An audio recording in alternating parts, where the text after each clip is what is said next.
مجلس میں ہم نے 4 باتیں کی. وہ میں نے سن لی ہیں, آپ وہ میں سن لی ہیں. اگر آپ جمہوریت چاہتے ہیں تو الیکشن کمیشن ہو, آزاد ہو, الیکٹورل ریفارمز ہو, ہاں انتخابی اصلاحات ہو, نیب ہو, کشمیر کا معاملہ اور کشمیر مجھے پتا ہے. لیکن مجھے یہ بتائیے کہ ان کے ساتھ آپ کا کوئی فیوچر میں الائنس بننے جا رہا ہے پاکستان پیپلز پارٹی کے ساتھ؟ پیپل پارٹی کے ساتھ جی بالکل نہیں. پیپل پارٹی کے ساتھ اور ہمارے درمیان ان کا منشور اپنا ہے, ہمارا منشور اپنا ہے, ان کے نظریات اپنے ہیں, ہمارے نظریات اپنے ہیں, اور اس کو بار بار ایک موقع ملا ہے. اگر وہ کچھ کر سکتے, فرض کرے پیپل پارٹی کوئی ریفارمز لاتی ہے, کوئی اچھا کام کرنا چاہتے ہیں, تو سندھ میں تو اس وقت بھی ان کی حکومت ہے. کراچی کے لوگ کیوں رو رہے ہیں, اندرون سندھ کے لوگ کیوں پریشان ہیں, گوٹوں میں کیوں غربت ناچ رہی ہے, کیوں وہاں جہالت ہے. یہ بات آپ نے بلاول سے کی پھر؟ اس لیے میں سمجھتا ہوں کہ ہم نے یہی طے کیا ہے کہ ہم آئندہ الیکشن لڑیں گے جماعت اسلامی کے جھنڈے کے ساتھ, جماعت اسلامی کے منشور کے ساتھ لڑیں گے, اور بھرپور تیاری کے ساتھ. کسی الائنس کے اندر نہیں لڑیں گے, آپ کا اپنا independent Jamaat Islami.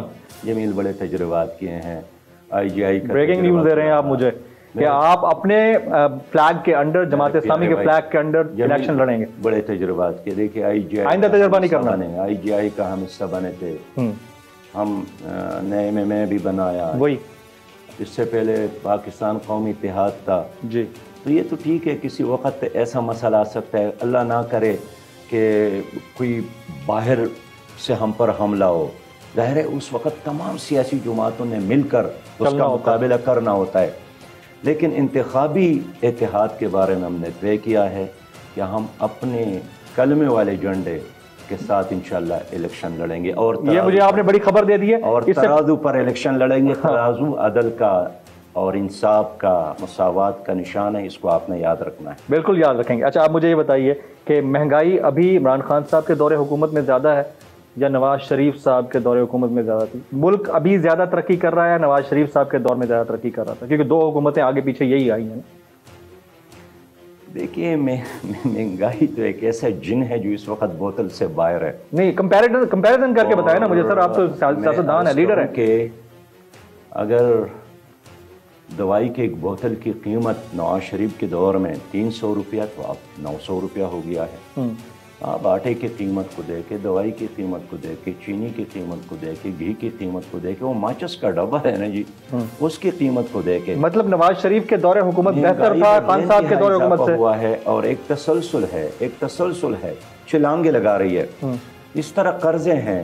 People party اور مسلم لیگ کے دور میں ہمارے کل قرضے آپ کے لمحے 31,000 بلین تھے.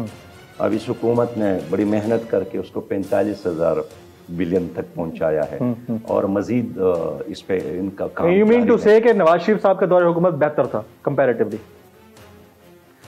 جو میں آج بات کر رہا ہوں نا کہ نواز شریف صاحب کی حکومت میں بھی غریب عوام مشکل سے 2-4 تھے, یہ میں اس وقت بھی کہنا چاہتا تھا. اس لیے کہ اس سے پہلے جو 5 سال تھے اس سے بہتر تھے. اس سے پہلے یہ تباہی اور بربادی کا ایک مسلسل سفر ہے, مسلسل ایک اسی میں اسی کا تسلسل ہے. یس, اسی کا ایک تسلسل ہے. تو پرویز مشرف کے بعد زرداری صاحب کے بعد نواز شریف صاحب. اگر 2 حکومتوں کا کمپیریٹیو انالیسس کرتے ہیں, خان صاحب کے 2.5 سال اور نواز شریف صاحب کے 4.5 سال یا 5 سال, نواز شریف صاحب کا دور حکومت بہتر تھا یا خان صاحب کے 2.5 سال بہتر؟ دونوں IMF کے کہنے پر, دونوں ورلڈ بینک کے غلامی پر راضی. آپ اس کے خلاف تھے, آپ ان کے بھی خلاف ہیں؟ میں بالکل, ہم اس کی بھی بات کرتے ہیں کہ اس دور میں بھی یہی نظام تھا, عدالتوں میں یہی نظام تھا, آج بھی یہی نظام ہے. اس دور میں بھی یہی تعلیمی نظام اور سسٹم تھا, طبقاتی نظام تعلیم, غریب کے لیے دروازے بند, VIP کے لیے ہر دروازہ کھلا, اور آج بھی وہی نظام ہے. اس لیے پرانے لوگ ہیں, ذرا نئے سرخی پاؤڈر لگا کر اس وقت موجود ہیں. کوئی فرق نظام میں نہیں آیا, اور نہ اب بھی نظام کی تبدیلی پر کوئی لڑائی ہے. نیب کا کردار, آپ کو لگتا ہے کہ نیب ٹھیک کام کر رہا ہے؟ نیب ٹھیک کام اگر کرتا ہوتا بہت اچھا ہوتا, لیکن نہیں کر رہا ہے. نیب نے تو کوئی احتساب نہیں کیا. اب باقی کاموں کو چھوڑ کر میں ایک مثال دیتا ہوں. چلیں, نیب ٹھیک احتساب کر رہا ہے, میں یہ پوچھ رہا ہوں. میں یہی عرض کرتا ہوں کہ ان کا احتساب ٹھیک نہیں ہے, اس کا نظام ٹھیک نہیں ہے, اور وہ بھی لائک اور ڈس لائک کی بنیاد پر سارا سسٹم جاری ہے. ورنہ اگر سیاسی لوگوں کا احتساب وہ کرتے ہیں تو ان سیاستدانوں کا بھی کرے، ان وزیروں کا بھی کرے جو حکومت میں شامل ہے.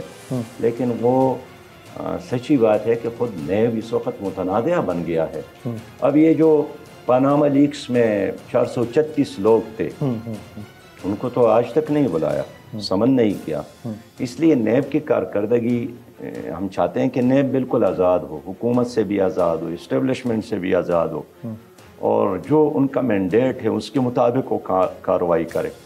لیکن مجھے افسوس ہے نہیں کر سکی وہ. آپ نے حال ہی میں بیان دیا کہ نیب کے تو اپنے احتساب کی ضرورت ہے، یعنی نیب کا احتساب ہونا چاہیے. یہ بہت بڑا سٹیٹمنٹ تھا. کس طرح سے یہ بیان دیا آپ نے، کس تناظر میں دیا؟ میں نے اسی تناظر میں یہ بیان دیا کہ ٹرانسپیرنسی انٹرنیشنل نے اعتراف کیا کہ کرپشن میں اضافہ ہوا ہے. جی. تو اگر کرپشن میں اضافہ ہوا ہے اور نیب پر اتنا خرچ ہمارا ہوتا ہے اور ایک شور مچایا ہے کہ ہم یہ کر رہے ہیں وہ کر رہے ہیں، تو ٹرانسپیرنسی انٹرنیشنل جو ایک بین الاقوامی ادارہ ہے وہ تو کوئی سیاسی پارٹی نے نہیں بنایا ہے. اس کا مطلب یہ ہے کہ کرپشن کے خاتمے کے لیے اگر یہ ادارہ وجود میں آیا تھا تو کرپشن میں اضافہ ہوا، کمی تو نہیں آئی. اس لیے میں چاہتا ہوں کہ احتساب کا ایک نظام ہو. میں یہ بھی وضاحت کروں کہ اس وقت احتساب کا ایک نظام نہیں ہے. میں اور وضاحت کر لوں، میں چاہتا ہوں کہ سیاسی لیڈروں کے لیے، بیوروکریٹ کے احتساب کے لیے، ججز کے احتساب کے لیے، جرنیلوں کے احتساب کے لیے ایک سسٹم ہو. ایک پاکستان ہے تو ایک نظام. تو کرنے بھی تو نہیں دے رہے نا خان صاحب، کرنا چاہ رہے ہیں کوئی کرنے نہیں دے رہا ان کو. دیکھیں آپ شو آف ہینڈ کے لیے بات کی تھی نا انہوں نے کہ اوپن بیلٹنگ کے اوپر مان جائیں ساری جماعتیں، نہیں مانے. آج خود چیخ رہے ہیں، چلا رہے ہیں. بات ساری یہ ہے کہ آخر کہیں سے تو شروع ہونا ہے. جمیل کہاں سے شروع ہوگا؟ سراج الحق صاحب سے گفتگو کا سلسلہ جاری ہے، لیکن یہاں وقت پر ایک بریک کا. ساتھ رہیے گا.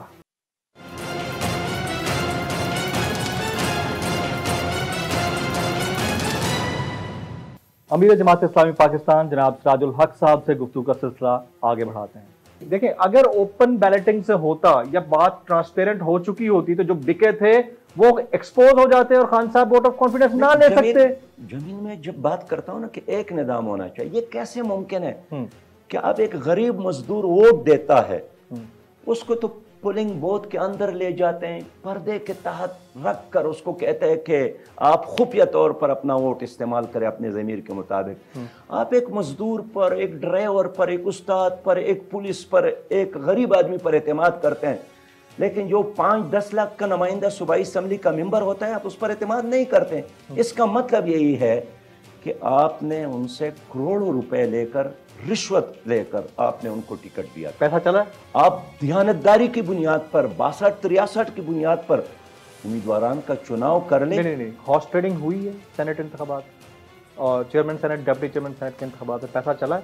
نہیں چلا. آپ سے زیادہ بہتر کوئی نہیں جانتا ہوگا امیر صاحب. دیکھیے میرے ساتھ تو کوئی ایجنسیز تو نہیں ہے نا جی. نہیں، آپ اس سیاست کا حصہ ہیں. میں عرض آپ کروں باقاعدہ ایک بڑی جماعت کو ہیڈ کر رہے ہیں. میرے ساتھ کوئی انٹیلیجنس ادارے تو نہیں ہے کہ میں لوگوں کے ڈرائنگ روم میں جا کر ان کے ٹیلی فون ٹیپ کر کے. آپ کا تجربہ کیا کہتا ہے؟ اور ان کے چیزیں سن کر.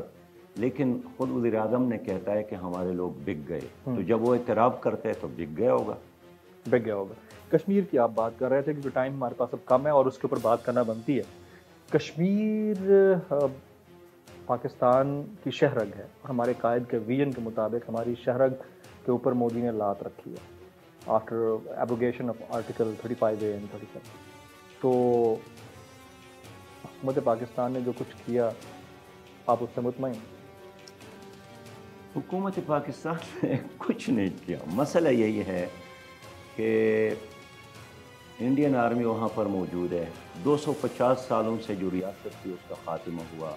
کشمیر کو انہوں نے وہاں کا حصہ بنایا. مودی نے پچھلے الیکشن میں جو 3 وعدے کیے تھے کہ بابری مسجد کی جگہ مندر تعمیر کرنا، مقبوضہ کشمیر کو انڈیا کا حصہ بنانا اور آزاد کشمیر کو ان سے چھیننا، کشمیر سے پاکستان سے چھیننا. اب ان 2 چیزوں پر اس نے عمل کر کے دکھایا. ہماری حکومت نے اعلان کیا تھا کہ ہم سفیر بنیں گے، بلکہ وزیر اعظم صاحب نے فرمایا تھا کہ میں کشمیریوں کا سفیر ہوں اور میں سلطان ٹیپو ہوں. لیکن عملی طور پر گزشتہ 1100 دنوں میں کچھ نہیں کیا. حتیٰ کہ ایک بار ہمارے وزیر اعظم صاحب نے اپنے بازو پر کالی پٹی بھی باندھی تھی. پھر فرمایا تھا کہ ہم ہر جمعے کو احتجاج کریں گے، لیکن بھول گئے وہ پٹی بھی کہیں گر گئی ہوگی اور وہ جمعہ وہ بھی بھول گئے. اور اس کے علاوہ یعنی جو بین الاقوامی محاذ پر اس کو لڑنا تھا نہیں لڑ سکے. اب تو پاکستان بالکل تنہا ہو گیا ہے.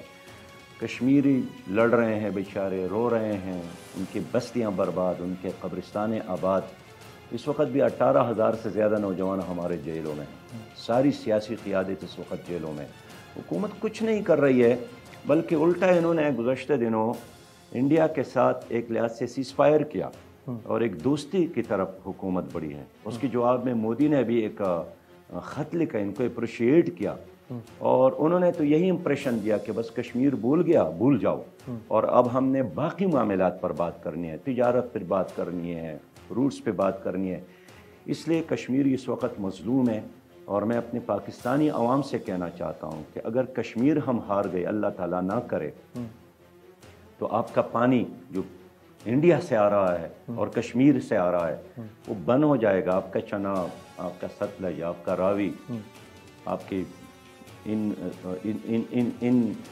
دریاؤں میں پانی کا ایک قطرہ بھی آپ کو نہیں. پھر آپ کیا کریں گے؟ پھر کمال یہ کہ اگر آپ پرائم منسٹر آف پاکستان ہوتے اور یہ جو abrogation of article 35A and 370 ہوا ہے اور اس کے بعد جو مظالم ڈھائے گئے ہیں, آپ کس طرح ریئیکٹ کرتے بطور وزیر اعظم پاکستان اگر آپ ہوتے تو؟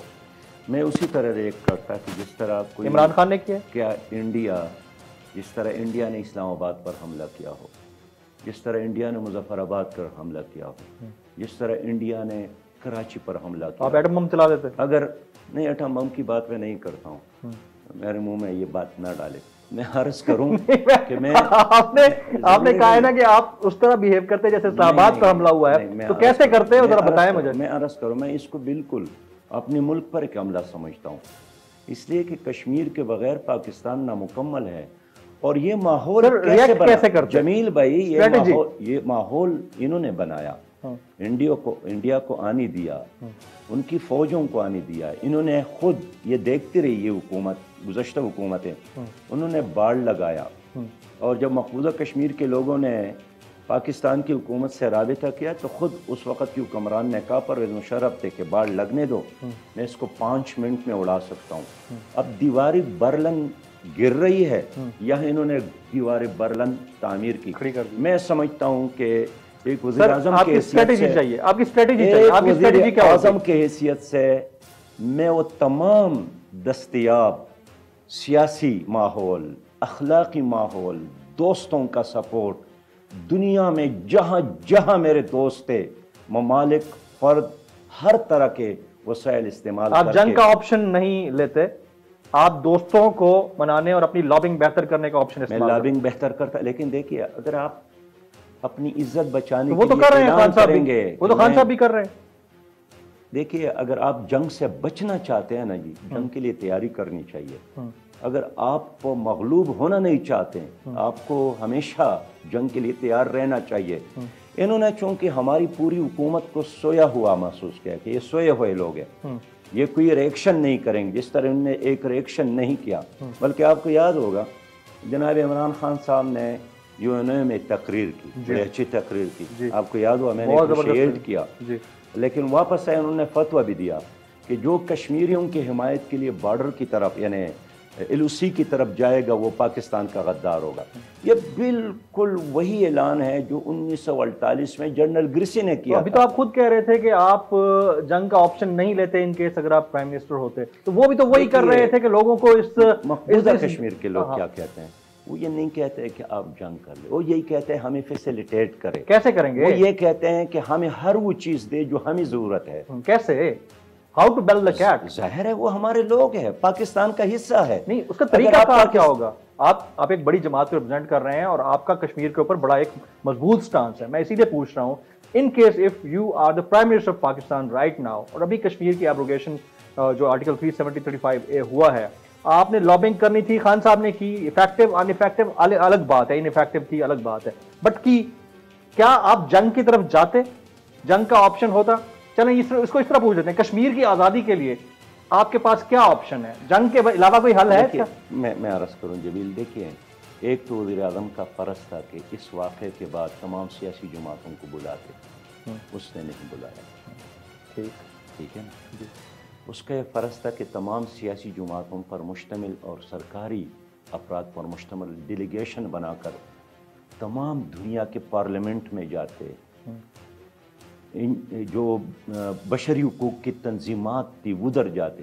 ہماری حکومت یہ نہیں کر سکی. حتیٰ آپ کو لگتا ہے کشمیر بغیر جنگ کے آزاد ہو سکتا ہے؟ کشمیر بغیر جنگ کے ہار گئے. ہم بغیر لڑائی کے وہ جیت گئے ہیں. بغیر لڑائی یعنی اس کی آزادی کے لیے جنگ ناگزیر ہے. دیکھیے اس وقت اگر آپ افغانوں کی بات کرتے ہیں, وہ جہاد کے ذریعے انہوں نے روسیوں کو شکست دیا, جہاد کے ذریعے انہوں نے نیٹو کو شکست دیا. اور طالبان جن کا نام دنیا میں کوئی سننے کے لیے تیار نہیں تھا, اب وہی طالبان ہے نا جی. قطر میں ان کے ساتھ مذاکرات ہو رہے ہیں. یعنی جہاد واحد حل ہے کشمیر کی آزادی کا. آپ کس طرح جہاد سے انکار کر سکتے ہیں؟ اگرچہ جہاد ایک, میں کلیئر کر لوں کہ جہاد کوئی فرد نہیں کرے, جہاد کوئی تنظیم نہ کرے. جو قتال ہے یہ ریاست اعلان کرے, ریاست کا کام ہے. آپ پرائم منسٹر ہوتے آپ قتال کا اعلان کرتے ہیں؟ میں عرض کرتا ہوں, نہیں سر میرا سوال ہے, اگر آپ پرائم منسٹر ہوتے آپ قتال کا اعلان کرتے؟ میں عرض کرتا ہوں ریاستی, میں عرض کرتا ہوں اگر میں پرائم منسٹر ہوتا نا, مقبوضہ کشمیر کی قیادت کے ساتھ اور اپنے پاکستان کی تمام سیاسی قیادت کو بلا کر میں ایک ایکشن پلان دیتا کہ یہ میرا ایکشن پلان ہے, اس پر مقبوضہ کشمیر کے لوگوں کی بھی یکسوئی ہے اور میرے ملک کی تمام سیاسی جماعتوں کا, مذہبی جماعتوں کا اور میری قوم کی یکسوئی ہے. یہ حکومت کچھ نہیں کر سکے.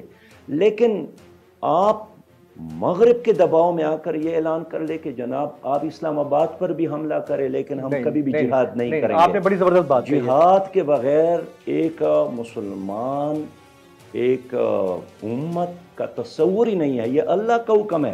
آپ اس کو اپنے دین سے نہیں نکال سکتے نہ آپ اس کو یہ روزہ حج اور زکات کی طرح. میں وہی سوال کرنا چاہ رہا ہوں آپ سے کہ اگر آپ پرائم منسٹر ہوتے تو آپ ریاستی سطح پر قتال کا حکم جاری کرتے کہ عوام پاکستان جائیں اور جہاد کریں اور کشمیر کو آزاد کروائیں؟ میں وزیر اعظم ہوتا نا جی, میں تمام دستیاب وسائل استعمال کرتا. جو ایٹم بم بھی ہے ہمارے پاس. میں عرض کروں میں تمام, اس لیے کہ یہ تو آپ کا کام ہے کہ کس وقت کس چیز کی ضرورت ہے. ضروری نہیں ہے کہ آپ ایٹم بم کے استعمال کی کبھی ضرورت نہیں ہوتی ہے. لیکن آپ نے ابھی کہا کہ قتال کے لیے آپ ریاستی سطح پر حکم جاری کرتے کہ جائیں لوگ اور جہاد کریں. پہلی بار تو نہیں ہے, 65 میں بھی ہم نے کیا, 65 میں بھی ہم نے کیا, یہ 48 میں بھی ہماری ریاست نے کی. یہ تو جب بھی کسی ملک پر حملہ ہو جائے اس کا فرض ہے. یہ تو بین الاقوامی جو چارٹر ہے یو این او کا وہ آپ کو اجازت دیتا ہے. یہاں پر ہم نے نظر انداز کیا, اس پر ہم پیچھے رہ گئے کہ ہمیں ریاستی جہاد کا اعلان کرنا چاہیے تھا کہ کشمیر میں جانے. میں یار نہیں کرتا ہوں. اس کے علاوہ بہت سارے آپشن ہماری حکومت کے ساتھ موجود تھے. وہ تو سارے اویل ہو رہے ہیں سر. ہماری حکومت یہ نہیں کر سکی کہ سیاسی جماعتوں کا اجلاس بلاتے. افسوس ہے یہ, کوئی مشترکہ اجلاس بلاتے وہ نہیں کر سکے. باہر کی دنیا میں جا کر شور بھی نہیں مچا سکی. خاموشی کے ساتھ بیٹھ کر فرمایا کہ میں ہر جمعے کو احتجاج کروں گا, اور پھر وہ بھی بھول گئے. مقبوضہ کشمیر کے لوگوں نے بھی نہیں کہا کہ اب بندوق لے کر ہمارے پاس پہنچ جائے. وہ کہتے ہیں ہمیں سپورٹ کرے, اخلاقی سپورٹ کرے, سیاسی سپورٹ کرے, مالی طور سے سپورٹ کرے. دنیا کے بہت سارے قوموں نے آزادی حاصل کی ہے, کشمیر بھی قوم ہے. ہماری وجہ سے نہیں ہونا چاہیے کہ وہ پیچھے رہ جائے اور غلام بن جائے. ان کو آزادی ملنی چاہیے. آزادی بالکل ملنی چاہیے. امیر جماعت اسلامی پاکستان جناب سراج الحق صاحب, ایک ویژنری ڈیبیٹ ہوئی ہے آپ کے ساتھ. میں نہیں ایکسپیکٹ کرتا تھا کہ اتنی زبردست ڈیبیٹ ہمارے درمیان رہے گی. آپ نے تمام سوالات کا بڑی خندہ پیشانی سے جواب دیا. آپ نے وہ ویژن سامنے رکھا ہے جس ویژن کی نوجوانان پاکستان, یوتھ, پبلک, عوام, عام آدمی کو ضرورت ہے. آپ نے ہمارے لیے وقت نکالا, آپ کا بہت بہت شکریہ. مہربانی سر, تھینک یو.